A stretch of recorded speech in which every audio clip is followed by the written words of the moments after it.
మంత్రిని మధుకర్ అయినా లేకపోతే వామనరావు దంపతుల కేసులైనా కూడా అంటే ఈ కారణాల వల్లనే మీరు మంత్రిని మధుకర్ మీద లేని శ్రద్ధ వామనరావు మీద శ్రద్ధ పెట్టి సుప్రీం కోర్టుకు దాకా తీసుకెళ్లి సిబిఐ ఆర్డర్ వేయించింది. అంటే వాళ్ళ కమ్యూనిటీకి అయితే ఒక రకం, ఇతర వర్గాలకైతే ఒక రకం. మీ మీద 900 కోట్ల ఆరోపణ ఉంది, అది నిజమే అంటారా? 900 కోట్ల నుంచి 9 కోట్లు ఇస్తే మంచిది, దండం పెట్టిపోతా అని అనేక టీవీలలో చెప్పిన. మేమేం రూపాయి వంచలేదు, కానీ ఆయన ఓటుకు 1000 రూపాయలు వంచిండు. 100 కోట్లు ఖర్చు పెట్టిండు మొన్న. మీ మీద వచ్చినటువంటి ఈ ఆరోపణలు అన్ని తట్టుకోలేక మీరు పారిపోయారు అనేది ఏదో ఒక చర్చ, నా మీద చర్చ తప్ప దుద్దిల సేద మీద చర్చ ఉండదు. ఎందుకంటే ఆయనకు మీ లాంటి వాళ్ళందరూ గొప్ప బిడ్డిచ్చిరుగా, చాలా మంచివాడు, చదువుకున్నవాడు, వాడు బండ్లగణేష్ ఉంటాడు ఒక ఎదవ. ఒకరోజు చెప్తున్నాడు ఆయన ఇంటర్వ్యూలో, సార్ అంటే దేవుడు అండి, ఆయన చాలా గొప్పవాడండి.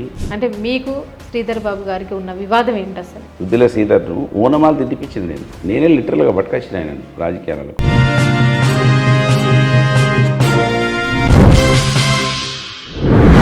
ఇప్పుడు మంత్రిని మధుకర్ అయినా లేకపోతే వామనరావు దంపతుల కేసులైనా కూడా అంటే ఈ కారణాల వల్లనే మీరు ఓడిపోయారు. మంత్రిని మధుకర్, వామనరావు, అక్కడ రేవేలి రాజబాబు అని ఒక అబ్బాయి, తర్వాత శీలం రంగయ్య అని ఒక అబ్బాయి, కవిరాజు అని ఒక అబ్బాయి, వీళ్ళంతా ఒక వామనరావు తప్ప మిగతా అంతా ఎస్సీలే. టోటల్ ఎస్సీ, ఎవరు చనిపోయినా వాడుకున్నాడు. ఇక్కడ నుంచి మొత్తం లీడర్లను తీసుకొచ్చిండు, ధర్నాలు చేయించిండు, రాస్తారోకోలు చేయించిండు. వాళ్ళ గురించి ఇప్పుడు వాళ్ళ కేసుల గురించి ఎవరి గురించి మాట్లాడతలేడు. వాళ్ళకి ఏదైనా కనీసం ఏమైనా సాయం చేస్తారా అంటే, మంత్రిని మధుకర్ వాళ్ళ అమ్మ చనిపోతుంది. అమ్మ చనిపోతే 11 days కార్యక్రమాలు అయిన 11 days వరకు, 11 days అంటే తెలుసుగా 11 రోజులు మనం చేస్తాం కదా చనిపోతే కర్మకాండలో. 11 రోజులు అక్కడనే తిరుక్కుంటున్నారు అన్నా తమ్ముళ్ళు ఇద్దరు. కనీసం వాళ్ళని మందలించడానికి పోలే. మేము మా ఊళ్ళో స్టేట్మెంట్ ఇచ్చారు, కనీసం మందలియలేదు కదా అంటే 15 రోజులకు 20 రోజులకు ఒకసారి రాత్రి 12ంటికి వచ్చి మందలించిపోయాడు. అంటే ఇప్పుడు కనీసం వాళ్ళ గురించి పట్టించుకుంటలేడు. అదే మంత్రిని మధుకర్ మీద లేని శ్రద్ధ వామనరావు మీద శ్రద్ధ పెట్టి సుప్రీం కోర్టుకు దాకా తీసుకెళ్లి అక్కడ నుంచి సిబిఐ ఆర్డర్ వేయించింది. అంటే వాళ్ళ కమ్యూనిటీకి అయితే ఒక రకం, ఇతర వర్గాలకైతే ఒక రకం.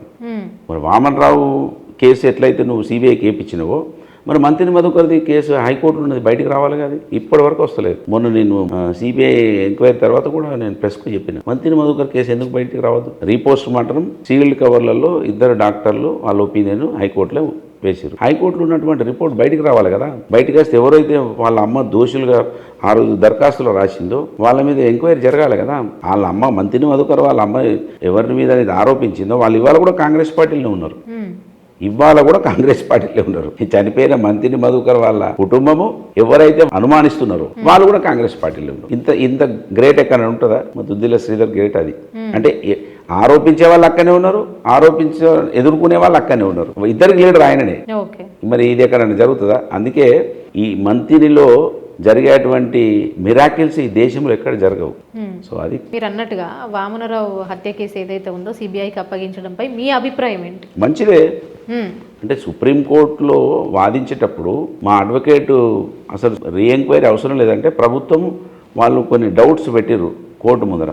సో ఆ డౌట్స్ని ఎన్నిసార్లు మనం ఇప్పటికీ ఇది ఇన్ని రోజులు అయింది కదా, మేము ఎంక్వైరీకి వేయాలనుకుంటున్నాం, మీకు లోకల్ పోలీస్ కావాలా సిబిఐ కావాలంటే సిబిఐ కావాలన్నాం మేము. ఎందుకంటే లోకల్ పోలీస్ అంటే మళ్ళీ సిబిఐ అయితేనే మంచిది కదా, నిజాలు మొత్తం బయటకు వస్తాయి కదా. వాళ్ళు కూడా మొన్న మేము ఎంక్వైరీకి వెళ్తే చూసిన వాళ్ళు ఢిల్లీ నుంచి వచ్చారు వాళ్ళు ఆఫీసర్లు. ఇంకా వాళ్ళు ఇక్కడ ఎవరితో సంబంధం ఉండదని మేము భావిస్తున్నాం. ఓకే సార్, అంటే మీకు మంచి బలమైన క్యాడర్ ఉంది, మీకోసం ప్రాణాలు ఇచ్చే కార్యకర్తలు కూడా ఉన్నారు. అంటే మీరు ఓడిపోవడం వెనకాల ఏదైనా వ్యూహం ఉందనుకోవచ్చా? క్యాస్టే. అతను బ్రాహ్మణ్ కావడము, నేను బీసీ అవడము, నేను స్థానికంగా ఉండడము, మన వాళ్ళే పైకి వస్తే ఓర్చుకోలేనటువంటి గుణము ఉండడము, ఇంకా కూడా మనకి ఏం చేయకపోయినా మంచిదే కానీ గీడేంద్ర వీడు పెద్దోడు అవుడేంద్ర అనేది ఇంకా కూడా ఆ చిన్న మనస్తత్వం ఉండడము, అట్లా దానికే అదే ప్రభావం తప్ప వేరే ఏం లేదు. ఇప్పుడు మీరు చూసారు కదా, ఇప్పుడు 2 సంవత్సరాలు మీకు ఓపెన్ ఛాలెంజ్ చెప్తున్నా. మొన్న సిబిఐ ఎంక్వైరీ తర్వాత కూడా చెప్పిన, 2 సంవత్సరాలలో 10 సంవత్సరాలు అధికార పార్టీలో ఉన్నా లీడర్ల మీద అనేక, ఈయన భూమి తీసుకున్నాడనో, లేకపోతే ఇల్లు తీసుకున్నాడనో, ఉద్యోగం ఇప్పిస్తే పైసలు తీసుకున్నాడనో, ఉద్యోగం పెట్టిస్తా అన్నాడనో, ట్రాన్స్ఫర్ చేపిస్తా అన్నాడనో, ఇటువంటి అభియోగాలు ఉంటాయి కదా. నేను 35 సంవత్సరాల పైబడి ప్రజా జీవితంలో ఉన్నా. 87, 88 నుంచి ఇప్పటి వరకు నేను ప్రజా జీవితంలో కంటిన్యూగా ఉన్నా. ఒకరోజు ఏదో ఒక పదవిలో ఉండడం, ఒక్కొక్క ఖాళీ ఉండడం, కానీ కంటిన్యూగా ఉన్నా. మరి ఒక్క చిన్న అభియోగం కూడా నా మీద ఆధారం చూపించబడలేదు ఇప్పటి వరకు. ఓ ఎకరం భూమి ఎవరి దగ్గర తీసుకున్నట్టు, ఓ 500 రూపాయలు ఎవరి దాని లంచం తీసుకున్నట్టు, అంటే ఎంత నిఖార్సుగా ఉన్నట్టు, ఎంత నీతిగా మీ మీద 900 కోట్ల ఆరోపణ ఉంది, అది నిజమే అంటారా? 900 కోట్ల నుంచి 9 కోట్లు ఇస్తే మంచిది, దండం పెట్టిపోతా అని అనేక టీవీలలో చెప్పిన. ఇప్పుడైతే అన్ని అవకాశాలనే కాదు దుద్దిల శ్రీధర్ గారి దగ్గర. ఆయనే మంత్రి, ఆయన గవర్నమెంటు, ఆయన ముఖ్యమంత్రి, ఏం చెప్తా చేస్తా అంటున్నాడు రేవంత్ రెడ్డి గారు. దుద్దిల శ్రీధర్ ఏం చెప్తా పని చేస్తా అంటున్నాడు. అదేదో ఎక్కడనో ఎంక్వైరీ చేసి అందరు ప్రజల ముందర పెడితే నాకు ఇవ్వకుండా మంచిదే, పనిచేసినా మంచిదే కదా, 9 కోట్లైనా మంచిదే కదా, అవునా కదా? ఇది మీరు వాళ్ళకి వేయాలి ప్రశ్న. ఏమైనా సార్ 900 కోట్లు అని చెప్తే అప్పుడు ఇసుక లారీలను చూపించాడు, ఇసుక అంతా బీఆర్ఎస్ దోసుకపోతున్నారు, ఇది తాత ముత్తాతల ఆస్తి అన్నాడు. నేను వచ్చినాక 2 రోజులలోనే లారీలు బంద్ చేస్తా అన్నాడు. తాత ముత్తాతల ఆస్తి దోసుకపోతున్నారు, 30వ తారీఖు నాడు వచ్చే ఈ డబ్బులే మీకు వంచుతారు అని అన్నాడు. మేమేం రూపాయి వంచలేదు, కానీ ఆయన ఓటుకు 1000 రూపాయలు వంచిండు. లక్షలు 100 కోట్లు ఖర్చు పెట్టిండు మొన్న, 100 కోట్లు. మరి ఎట్లా వచ్చినాయి ఇవన్నీ? లారీలు ఎందుకు ఆగుతలేవు ఇసుక లారీలు? ఇప్పుడు ఆ డబ్బంతా ఎక్కడికి పోతుంది మరి? ఇప్పుడు అప్పుడన్నా కేటీఆర్ గారు రాష్ట్ర ప్రభుత్వ ఖజానాకు జమ చేసింది, కానీ ఇప్పుడు అసలు లెక్కనే లేదు. విపరీతంగా ఇల్లీగల్ క్వారింగ్ జరుగుతున్నది. అంటే మీ మీద వచ్చినటువంటి ఆరోపణలు అన్నీ తట్టుకోలేక మీరు పారిపోయారు అనేది ఉంది. అంటే మీరు పారిపోయారు అంటున్నారు, నిజమేనా? పారిపోయారా మీరు? పారిపోవడం అనేది ఒక్కసారి కాదు కదా, 3-4 సార్లు వచ్చింది. నా సెల్ బంద్ అయితే కూడా, సెల్ బంద్ అయితే పుట్టమది ఎటో పరారైండి అన్నారు. అట్లా ఒక్కసారి కాదు కదా, అది వాళ్ళకి ఎప్పుడు నన్ను హైలైట్ చేయాలనుకుంటే అప్పుడు ఏదో ఒకటి నా మీద సృష్టిస్తారు. సెల్ ఫోన్ స్విచ్ ఆఫ్ వస్తే కూడా పుట్టమది కనబడతలేడు అన్నాను. నేను ఎక్కడన్నా పోతూ వస్తుంటే పుట్టమది అక్కడ మూత్రం వస్తాను, ఇక్కడ నిలబడ్డాడని కూడా చర్చ జరుగుతూ ఉంటుంది మంత్రిలో. మొత్తం నా మీదనే దృష్టి కేంద్రీకరించి నా మీదనే నడుస్తూ ఉంటుంది దుద్దిల శ్రీధర్. ఎందుకంటే నా మీద కాన్సన్ట్రేషన్ పెట్టకపోతే ఆయన మీద కాన్సన్ట్రేషన్ పెడతారు కదా. ప్రతిరోజు ఇవాళ కూడా 2 సంవత్సరాలే నా మీదనే చర్చ. అయిపోయింది, ఇప్పుడు అయిపోతుంది, రేపు అయిపోతాడు, జైలు పోతాడు, లేకపోతే ఖతమవుతాడు, మహారాష్ట్రకు ఫరారు అవుతాడు, వెళ్ళిపోతాడు, ఇక్కడి నుంచి ఉండడిగా ఖతం చేస్తారు అంటారు. ఏదో ఒక చర్చ నా మీద చర్చ తప్ప దుద్దిల శ్రీధర్ మీద చర్చ ఉండదు. ఎందుకంటే ఆయనకు మీ అలాంటి వాళ్ళందరూ గొప్ప బిరుదిచ్చిరుగా, చాలా మంచివాడు, చదువుకున్నవాడు. వాడు బండ్ల గణేష్ ఉంటాడు ఒక ఎదవ. ఆ బండ్ల గణేష్ ఒకరోజు చెప్తున్నాడు ఆయన ఇంటర్వ్యూలో, సార్ అంటే దేవుడు అండి, ఆయన చాలా గొప్పవాడండి, రాత్రి 12ంటికి 1ంటికి కూడా ఆయన పనిచేస్తుంటాడంటే అంటాడు. పొద్దున్నదాకా వెళ్ళిన వాళ్ళకు ఒక్కరికి కూడా కనబడాడు. పొద్దున్నదాకా 10 దాకా ఒక్కరికి కూడా దొరకడు మంత్రిని వాళ్ళకు. 10 తర్వాత వాళ్ళకి అందుబాటులోకి వస్తాడు. ఎందుకంటే ఆయనకు రాత్రి లేట్ అవర్స్ పడుకునే అలవాటు ఉన్నది పాపం. ఒకటే ఆ సమస్య. రెండో సమస్య ఏంటంటే పోయిన వానికి ఎవడు ఆఫీసర్ తోటి మాట్లాడేది ఉండదు. అప్పుడు రాత్రి 9 గంటలకు ఎవరికైనా మనం కలెక్టర్కి ఫోన్ చేయగలుగుతామా, ఎస్పీకి ఫోన్ చేయగలుగుతామా, ఎంఆర్ఓకి ఫోన్ చేయగలుగుతామా? మంచిదే, ఓకే చెప్తాపో చూస్తాపో అనుడు. వాళ్ళని రాత్రి దాకా పనిచేస్తాడని కీర్తించబడు, ఎవరికి పనిచేసు లేదు. గొప్పోళ్ళు ఎట్లయితారు? పొద్దున 9 గంటల నుంచి లీడర్ అనేవాడు రాత్రి 8 వరకు అందుబాటులో ఉండాలి ప్రజలకు. వాళ్ళు గొప్ప లీడర్లు అవుతారు. కానీ రాత్రి 12ంటికి 1ంటికి కలిసినాడు ఎప్పుడో నిమిషం, ఎప్పుడన్నా రాత్రి 12ంటికి పని పడుతుంది. కానీ రోజు ఏం పని పడుతుంది? రాత్రి 12ంటికి పని చేస్తాడు అంటాడు అతను, బండ్ల గణేష్. మాకు ఆయన నవ్వొచ్చింది. ఎందుకు ఆయన రాత్రి 12ంటికి ఎవరికి ఫోన్ చేయగలుగుతారు చెప్పమ్మా? ఎప్పుడో హాస్పిటల్లో అవసరం పడుతుంది. అది కూడా మంత్రులు ఎక్కడ వాళ్ళేగా అందుబాటులో ఉంటారు. పిఏలు 24/7 పని చేయాలి, వాళ్ళ స్టాఫ్ పని చేయాలి. మంత్రి చేయలేడు కదా. రాత్రి ఒకవేళ నిద్రపోకపోతే పొద్దున ఏం పని చేయగలుగుతాడు? ఎవరైనా నిద్ర అయితే అవసరమే కదా మనిషికి. కనీసం ఏజ్ వచ్చిన తర్వాత 6 గంటలైనా పడుకోవాలి కదా. రాత్రి 1ంటికి అనుకుంటే ఎప్పుడు ఎత్తావు మరి?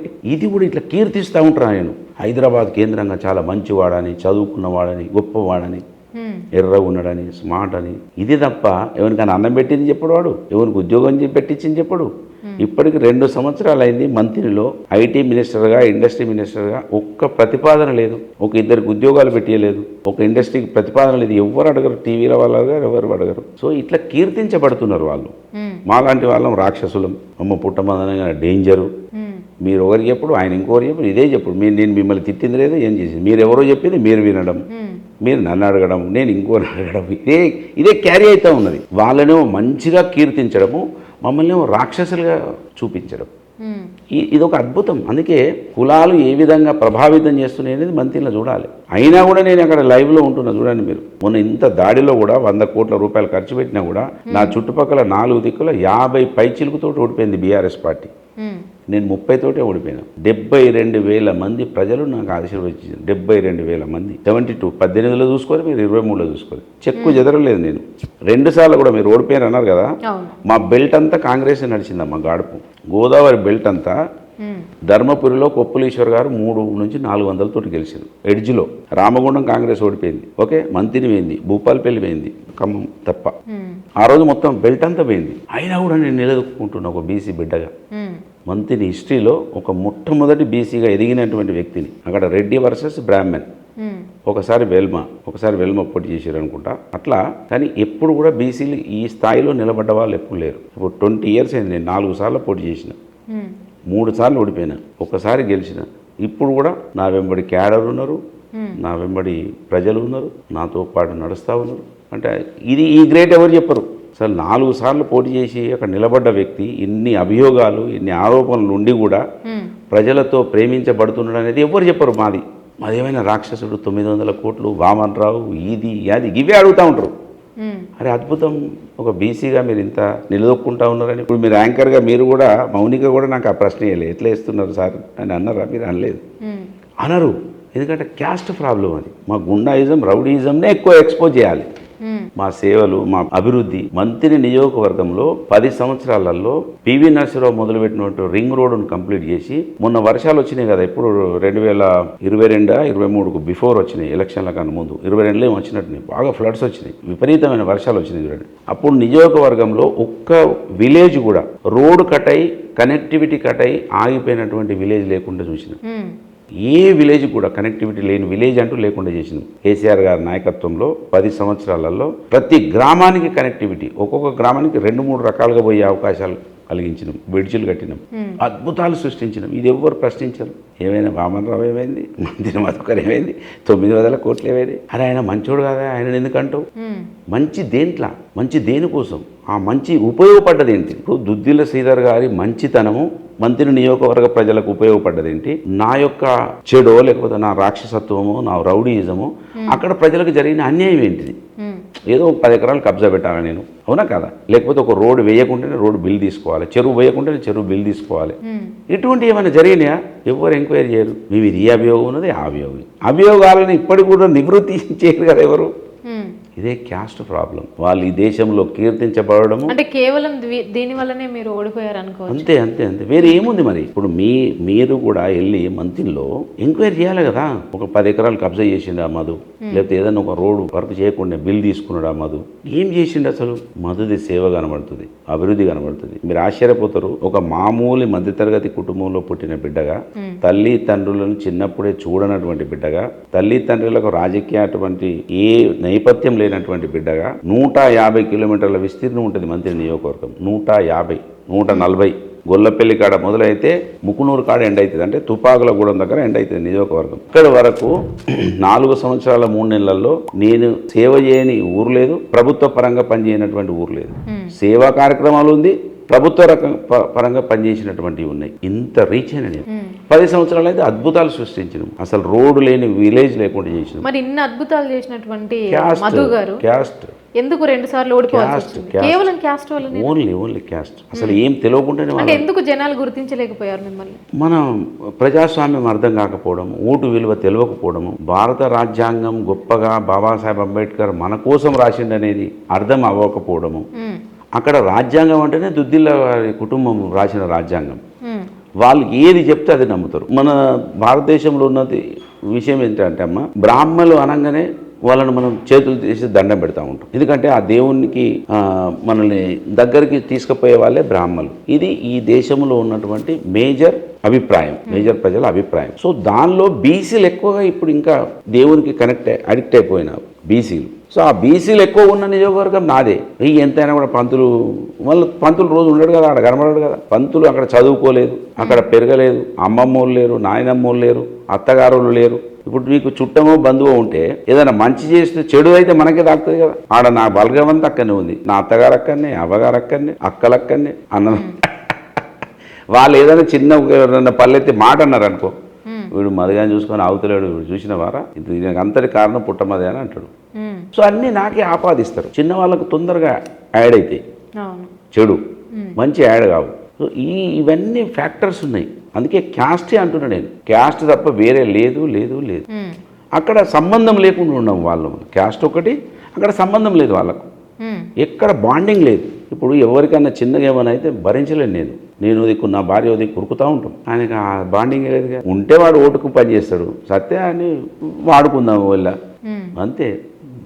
నీ ఓటుతో సంబంధం తప్ప నీతోటి ఏ సంబంధం లేదు వాళ్ళకు. ఉంటే నాకు చెప్పండి, మరి నేను 100 చూపిస్తాను మీకు. నేను 100 పెళ్ళిళ్ళు కావచ్చు, చావులు కావచ్చు, చదువులు కావచ్చు.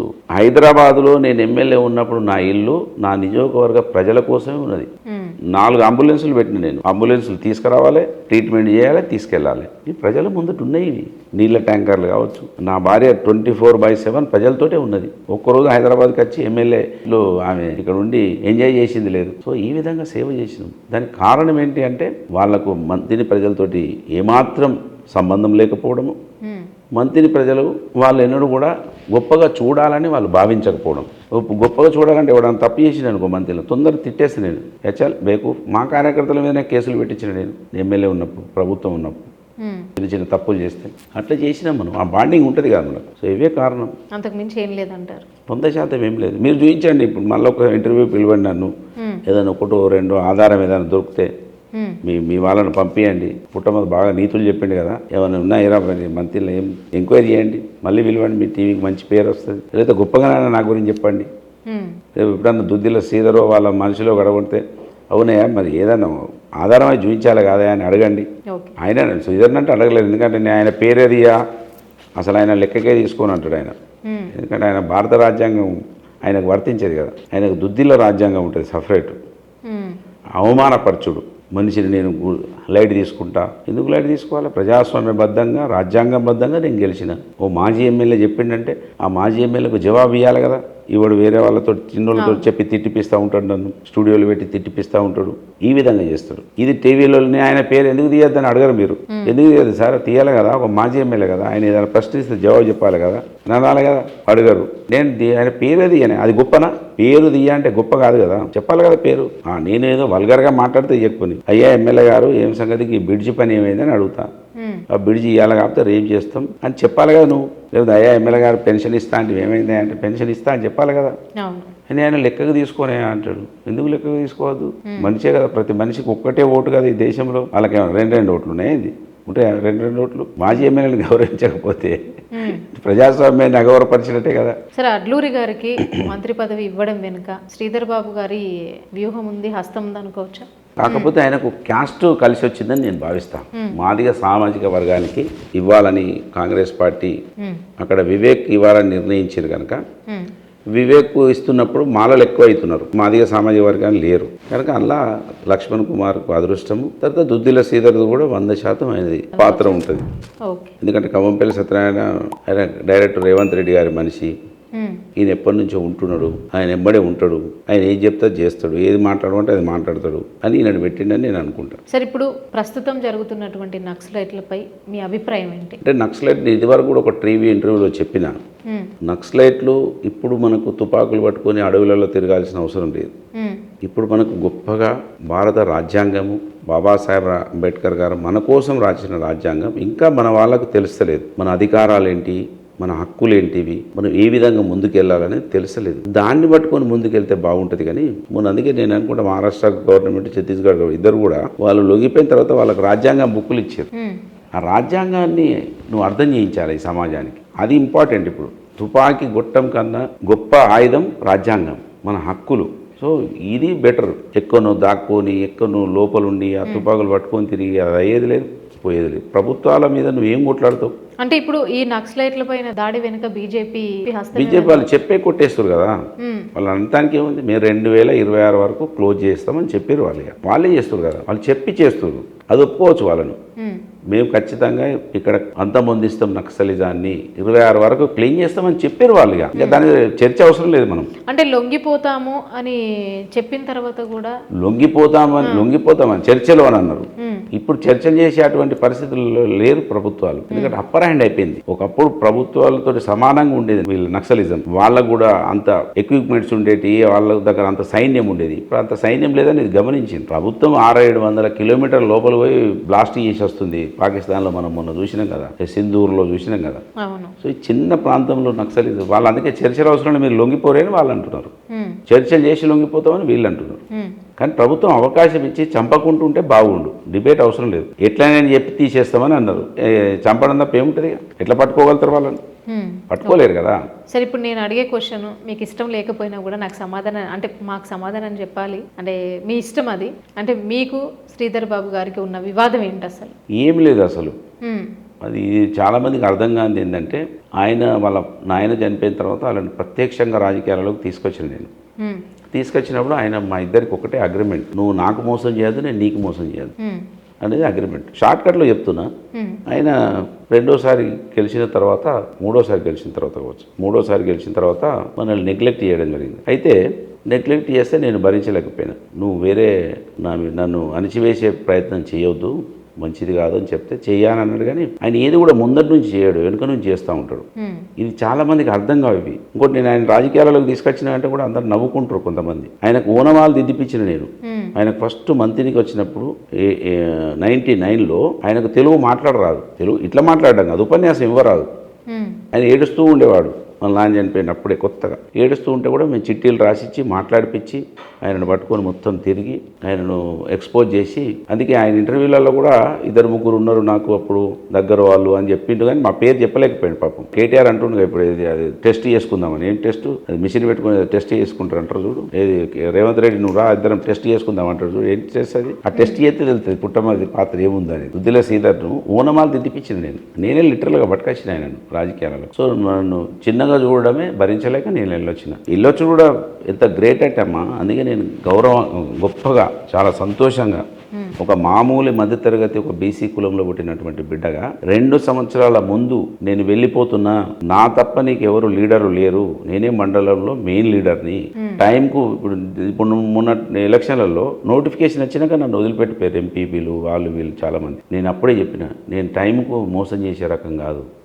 2 సంవత్సరాల నుండి నువ్వు ఇంకోళ్ళు తయారు చేసుకో, ఆయన విప్ అప్పుడు అని చెప్పి 2 సంవత్సరాలు 2007లో బయటకు వచ్చిన నేను. 2009లో ఎలక్షన్లు. సో అట్లా గ్రేట్. నేను టైంకు మోసం చేస్తుంటారు. ఇప్పుడు నాకు ఎలక్షన్ల మొన్న నెల రోజుల ముందు పోయినారు చాలామంది నన్ను వదిలేసి డబ్బులు తీసుకొని. సో నేను అట్లా లేను, చెప్పి వెళ్ళొచ్చిన. నా హిస్టరీలో ఏది చూసుకున్నా అద్భుతం ఉంటుంది, కానీ ఇది ఎక్కడ బయట చర్చించబడదు. ఏం కనబడుతుంది అంటే, ఎవరిలో తిట్టింది చూపిస్తారు, ఎవరి మీద అరిసింది చూపిస్తారు.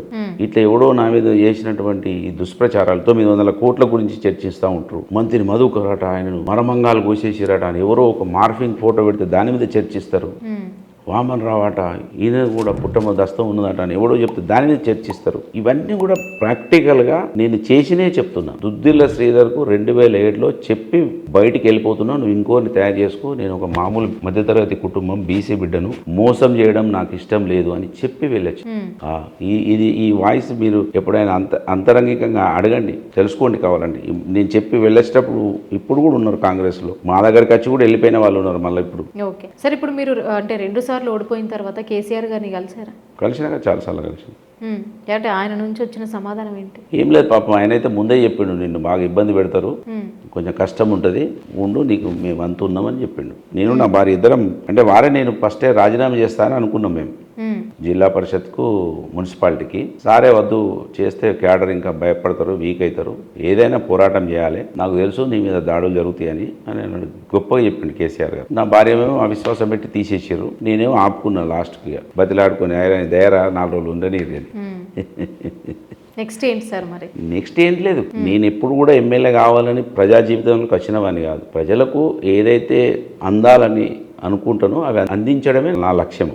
ప్రజలతోటి ఉండాలనేది నా కోరిక. ప్రజలకు ఏదైనా అన్యాయం జరిగితే దాని గురించి పోరాటం చేయాలనేది తప్ప ఎమ్మెల్యే అనేది నేను ఊహించకుండా అయింది. ఇది ప్రతి పదవి కూడా నేను ఊహించకుండా అయింది. హై స్కూల్లో ఎలక్ట్ అయినప్పుడు కూడా అంత పిల్లలు ఉంటుంది, ఎలక్షన్స్ ఉన్నాయంటే నామినేషన్ వేయన్నా అంటే వేయాలి 40 అని వేసినాం, గతం గెలిచినాం. ఇట్లనే అన్నీ కూడా అయినాం. జిల్లా పరిషత్ చైర్మన్ వరకు కూడా నాకు సంబంధం లేకుంటే ఎవరో చెప్పుడు అన్న ఇది నిలబడాలన్నాను, చలో నిలబడదాంపా అన్నాడు. అంతే. ఇప్పుడు కూడా అంతే. రోజు మనం ప్రజలతో ఉండడం, ప్రజలకు సేవ చేయడం. ఎమ్మెల్యేగా పోటీ చేయాలనుకుంటున్నారు? అవకాశం వస్తే చేస్తాం, అవకాశం రాదు హ్యాపీ. ఎమ్మెల్యే ఎంపీకైనా చేస్తా, రీఆర్గనైజేషన్ అయ్యి ఒకవేళ ఎంపీగా వచ్చిందనుకో ఎంపీ కూడా చేస్తా. నా కోరిక ఏంటి, బాబాసాహెబ్ అంబేద్కర్ గారు కూర్చున్నటువంటి పార్లమెంట్లో నేను కూర్చోవాలని కోరిక నాకు. ఆ సీట్లో కూడా కూర్చోవాలి, అదైతే కోరిక ఉంది నాకు. ఇక ఎమ్మెల్యే నాకు కాదా కానీ పార్లమెంట్లో కూడా కూర్చోవాలి. నేను అన్ని సభలలో కూర్చున్నా, మండలంలో కూర్చున్నా, జిల్లాలో కూర్చున్నా, ఎమ్మెల్యే కూర్చున్నా, అవునా కదా, పార్లమెంట్లో కూడా కూర్చోవాలి. ఇంకంతకన్నా అదృష్టం ఏముంటుంది? అవును. ఇది చాలామందికి అర్థం కాదు. పార్లమెంట్లో కూర్చున్నా అనుకో, మా అవ్వకు రోజు మొక్కుతున్నా, ఇంకొక రెండు సార్లు మొక్కుతా. Okay, thank you so much sir, thank you so much. నమస్కారం.